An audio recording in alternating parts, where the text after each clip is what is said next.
Doctor Amjad ने और कुछ और दीगर लोगों ने एक नुक्ता उठाया।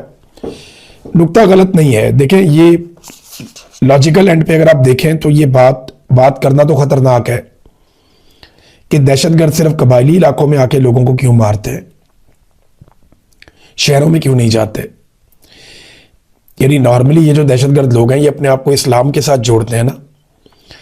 ये कहते हैं हम इस्लाम लेकर आना चाहते हैं, तहरीक तालिबान पाकिस्तान या तहरीक तालिबान अफगानिस्तान।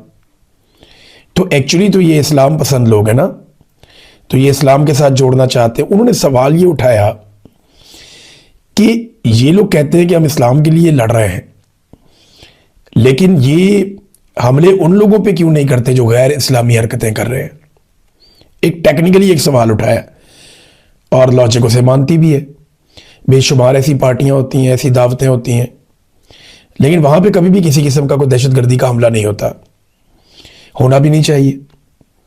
मैं इसके हक में हूं कि कहीं भी दहशतगर्दी का कोई भी हमला नहीं होना चाहिए। लेकिन वो लोग ये सवाल पूछते हैं कि हम कबायली लोग जो इस्लाम के ऐन मुताबिक जिंदगी गुजारते हैं, यहां पे ही मुसल्लह दहशतगर्द क्यों आ जाते हैं।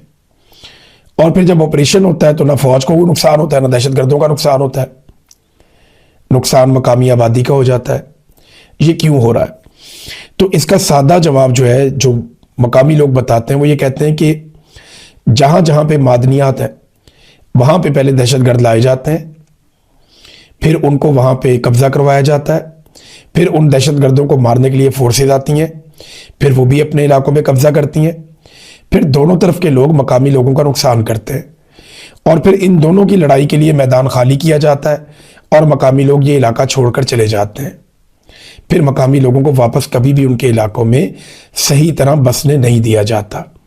अगर लोग वापस आ भी जाएं तो वहां पे बहुत बड़े बड़े कंटोनमेंट्स बन गए होते हैं, ऐसे इलाके जहां पे पहले कभी भी फौज नहीं थी, लेकिन फौज की बड़ी बड़ी छावनियां बन जाती हैं। स्वात में आप देखें ना कितने बड़े पैमाने पे बन गई हैं, और बहुत सारे इलाकों में आप देखें जहां माजी में छावनियां नहीं थी, लेकिन अब वहां पे कंटोनमेंट्स मौजूद हैं। और ये ऑपरेशंस के बाद हुआ। फौज ये कहती है कि ये बहुत ज़रूरी है, वो इसलिए कि यहाँ पे देर पा अमन कायम करना है। मकामी लोग ये कहते हैं कि कंटोनमेंट्स बनने के बाद हमारे वसाइल के ऊपर से हमारा कंट्रोल कम हो जाता है, और कंट्रोल जो है वो फौज के पास चला जाता है। ये वो फड्डा है जो मकामी लोगों के दिमाग में घुस गया। ये बात उनके दिमाग से निकलती नहीं, उन्हें लगता है कि लड़ाई उनके वसाइल पे कब्जे के लिए और कोई बात नहीं है।